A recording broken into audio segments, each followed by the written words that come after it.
Deputada Gleice, com a palavra, Vossa Excelência dispõe 30 minutos no grande expediente, chegando à ordem do dia. Bom dia, nobres colegas, deputados e deputadas, senhor presidente. Eu vim aqui para falar de um projeto de lei, mas também não posso me eximir do debate apresentado aqui agora. E eu vou começar fazendo algumas perguntas. Imagine os senhores doentes no hospital e precisem passar por uma cirurgia e tem lá para atender numa cirurgia um pedreiro. Vocês vão se sentir à vontade com isso? Imagine vocês numa situação de violência lá no seu bairro, ou está pegando fogo lá numa casa, e a gente chama os professores para ir lá apagar o fogo, ou para poder combater a violência. Isso vai dar certo? Da mesma forma, nós temos que entender que cada profissional é formado para a sua área, e na educação nós temos que ter pessoas que são profissionais da área da educação. Nós não estamos aqui dizendo que nós queremos acabar com todas as escolas militares. Nós não estamos fazendo esse debate aqui. O debate que nós fazemos aqui é transformar escolas cívicos em escolas militares, cívico-militares. Esse é um debate, inclusive, que eu não quero discutir só com o diretor da escola, não. Eu quero discutir com os professores, eu quero saber dos alunos que não conseguiram ficar nessa escola, para onde é que foram, porque eles não conseguiram se adaptar a essa realidade. Então, se vamos fazer um debate sobre educação, nós temos que fazer um debate sério com a realidade e nós temos que passar a valorizar as profissões de um modo geral, né? Mas eu vim aqui hoje para falar sobre um projeto de lei que eu estou protocolando, que dispõe sobre a instituição da Semana Estadual de Conscientização, Educação e Esclarecimento sobre a Síndrome de Guillain-Barré. Estabelece política de assistência terapêutica integral, inclusive farmacêutica, e fomenta estudos para apurar as causas de sua origem no estado do Mato Grosso do Sul. A Assembleia Legislativa do Estado do Mato Grosso do Sul decreta: fica instituída a Semana Estadual de Conscientização, Educação e Esclarecimento sobre a Síndrome de Guillain-Barré, a ser realizada anualmente na última semana do mês de fevereiro. Parágrafo único. A semana que se refere ao caput desse artigo deverá ser incluída no anexo do calendário oficial de eventos do Estado do Mato Grosso do Sul, conforme dispõe a Lei 3.945, de 4 de agosto de 2010. São objetivos da Semana Estadual de Conscientização, Educação e Esclarecimento sobre a Síndrome de Guillain-Barré: promover e difundir informações sobre a Síndrome de Guillain-Barré, visando o conhecimento e a compreensão da população sobre a doença. Realizar campanhas educativas para a sociedade, estimulando a atenção e o apoio à população afetada pela doença.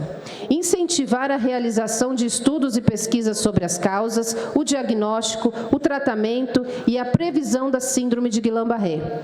Fomentar a integração dos órgãos de saúde pública e privada no sentido de unificar as ações de combate à doença.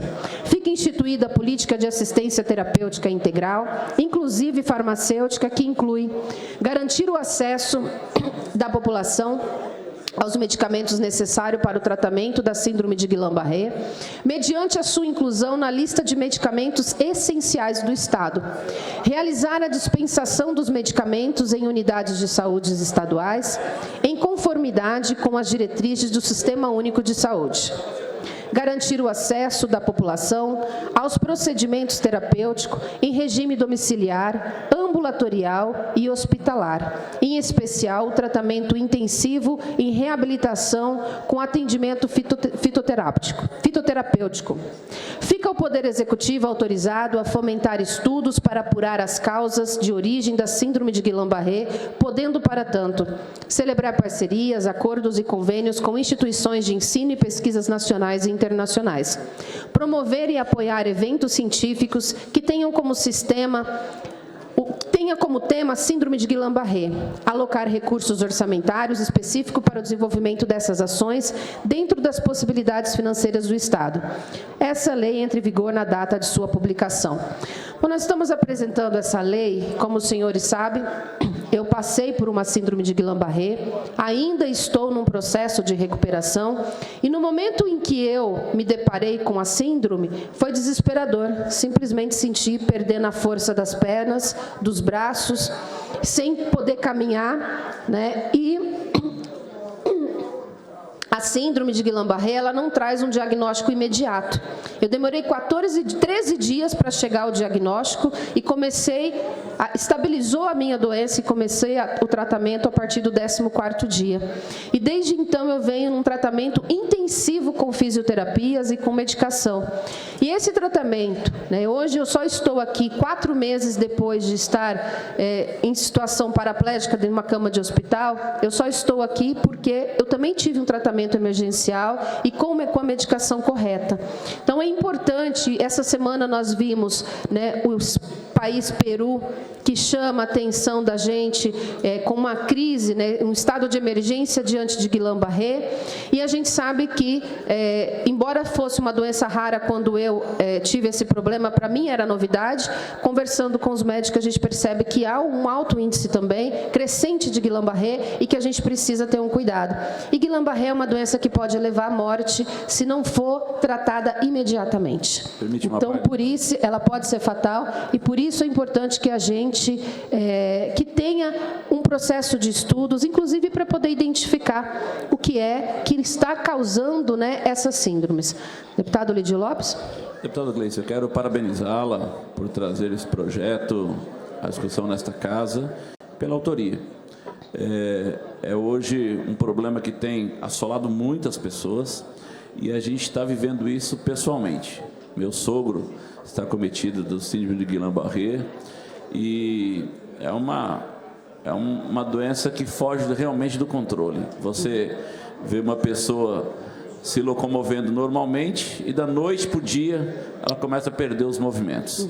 Né? E ele vem de cima para baixo, de baixo para cima, os pés, as pernas, e vai, se não for socorrido de maneira emergencial, ela chega ao final de trancar toda a parte respiratória e tem que ser entubado. Né? Hoje meu sogro está numa cama, num processo muito rápido, acelerado, acabou numa cama, imóvel, não conseguindo então ter essa movimentação e perdendo. Obviamente está medicado, está fazendo controle, mas a gente sabe que o processo de recuperação é muito lento para recuperar, com todo um processo de fisioterapia, né, de atendimento, para recuperar esses movimentos. Então, parabenizo Vossa Excelência e acho que a gente precisa realmente fazer com que a medicina, né, apure isso, as origens disso, para que a gente possa, de alguma forma, preventivamente atender a nossa população. Muito obrigado pela parte. Obrigada. Sim, deputado Zeca. Deputada, só para contribuir com o debate importantíssimo que Vossa Excelência faz, uma tia da dona Gilda, da minha esposa, em Dourados, também foi acometida. Amanheceu totalmente paralisada, levou 1 ano para a recuperação. Quer dizer, um registro importante, que a Vossa Excelência também é de Dourados, e ela mora lá, inclusive, até hoje, e ficou com problema, com sequelas, que com certeza vai levar para o resto da vida.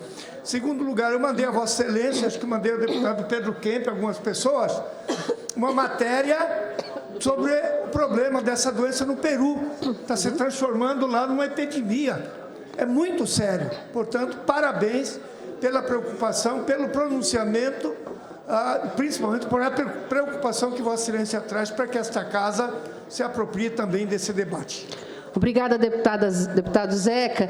E queria dizer ao deputado Lídio, diga ao seu sogro, que é uma doença que deixa a gente em pânico mesmo, desesperado, mas o meu exemplo aqui traz também para a gente um aconchego e dizer, olha, é possível a gente avançar. Mas é possível avançar quando a gente consegue diagnosticar num primeiro momento, tem o tratamento certo e faz o tratamento com a fisioterapia insistentemente depois, né? E a gente tem uma preocupação, porque como o deputado Zeca apresenta aqui, há algum tempo atrás, as pessoas que passavam por esse processo tinham muita dificuldade de chegar ao diagnóstico.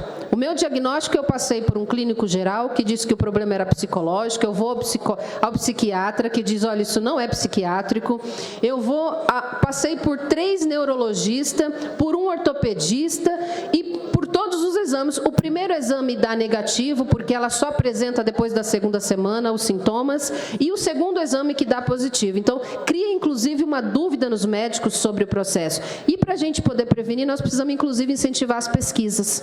É importante que as universidades criem, porque é uma doença também que, no meu caso, eu demorei 14 dias para chegar ao estágio pior. Mas nós temos relato de pessoas que, em algumas horas, perde todo o movimento e que, às vezes, perde a vida também.